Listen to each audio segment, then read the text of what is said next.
ماسی دعا دارم اونو بهش برسی. یه وقت من تو بازار میرفتم 20 سالم بود که میگم مال 57 سال پیش از اینه.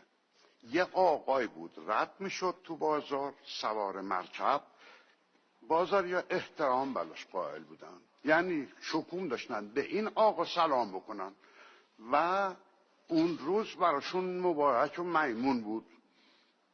یک انگیزه‌ای برای من پیدا شد که این سید رد میشد سلام بهش میکردن، اونم رو ضرب جواب میداد، میگفت سلام علیکم سلام علیکم. آخه خیلی بودن، سلام علیکم سلام علیکم. مندم درام رام رام درام رام رام.